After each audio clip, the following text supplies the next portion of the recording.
Doctor Who Wish Worlds, the 7th episode of Series 15, or Season 2, is written by Russell T Davies and starring Ncuti Gatwa, Barada Sethiu, and Millie Gibson. So we have the return of the Rani. Ncuti Gatwa requested it as he wished to face off against her on screen. Russell opined that while Rani was a villain that would be well known from the past, the character would not have torn of continuity to work around, allowing him to craft her as needed.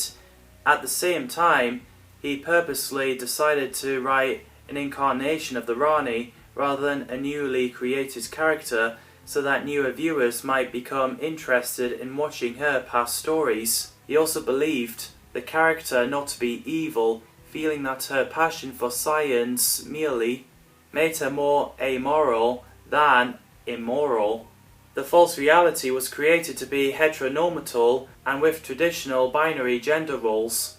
Russell referred to the villains for the two-part finale as the Unholy Trinity, counting the Rani and Mrs. Flood as one being following their by generation in the Interstellar Song Contest, Conrad and Omega. The production staff ultimately hoped to achieve a thrill, shock and terror tone for the episode and imagine it as a collection of Series 15 overall themes with episodes that were more dramatic, tense and scarier than they had been in the past. So the episode began with the Rani taking an infant off the mum in Bavaria in 1865 and turns newborn's mum into flower petals. Let's get to work. We have things to do in 160 years' time, with one very special wish. On 23rd of May 2025, the Doctor and Belinda woke up. They're married and got a baby, which is Poppy, with Sienna Robin Mavanga Phipps reprising the role, who first appeared in Space Babies and then had a small cameo in The Story and the Engine. The side of the story is pretty interesting, and I think Ncuti Gatwa and Barada Sethiu are so good together. As the Doctor and Belinda Chandra, Bonnie Langford returns as Mel, who lives in the same street as the Doctor and Belinda.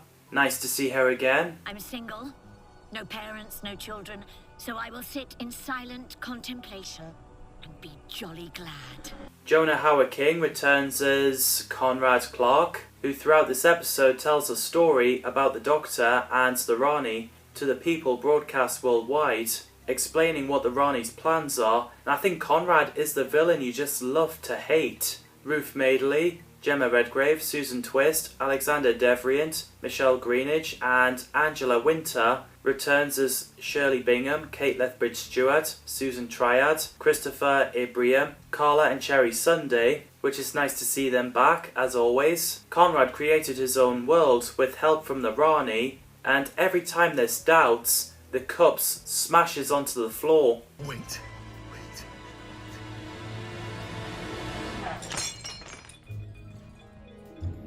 And people gets taken away. The horrific thing about this world are disabled people were discriminated against, and transgender and non-binary don't exist because of Conrad's prejudice. Bone beasts are temporal predators from under universe, plays the part as antibodies, while two worlds are colliding, and I thought they're pretty cool.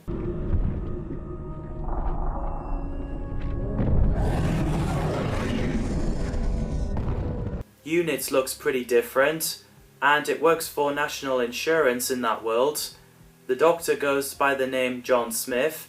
Shirley lives in a makeshift camp with other displaced disabled, and Ruby joins the group, and they tell the story about what's not real.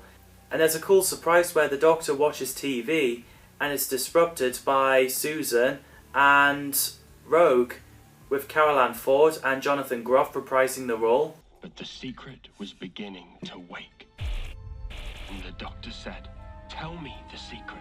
The Doctor was told by Rogue that tables don't do that, meaning that tables don't knock the cups off.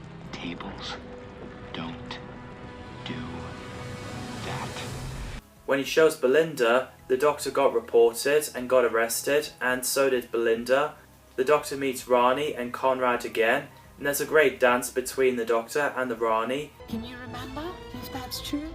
Far away in time and space, were we?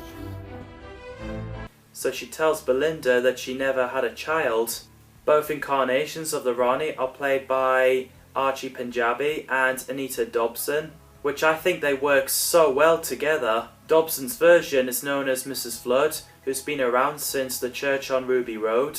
And I thought Archie Panjabi's version is absolutely fantastic.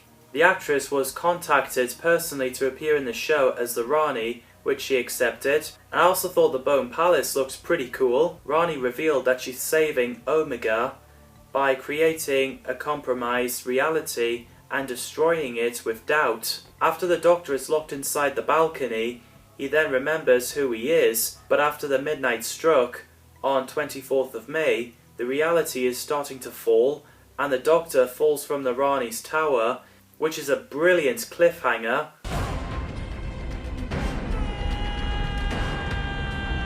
Omega, who is the first Time Lord, as well as the creator of the Time Lords, and the Doctor's enemy, who first appeared in The Three Doctors.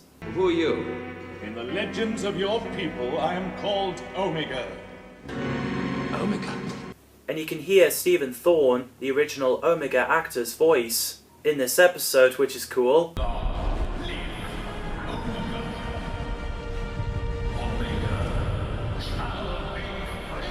It was recorded from Gallifrey Intervention Earth, Big Finish Audio. And whilst this is now an end for me, it is also a new beginning. Omega shall be freed! Because Thorne unfortunately passed away on 26th of May 2019. Wishworld is a great setup. What did you think of Wishworld? Let me know in the comments down below, and I'll be ready to take a look at the reality war. Thanks for watching, and I'll see you in the next video.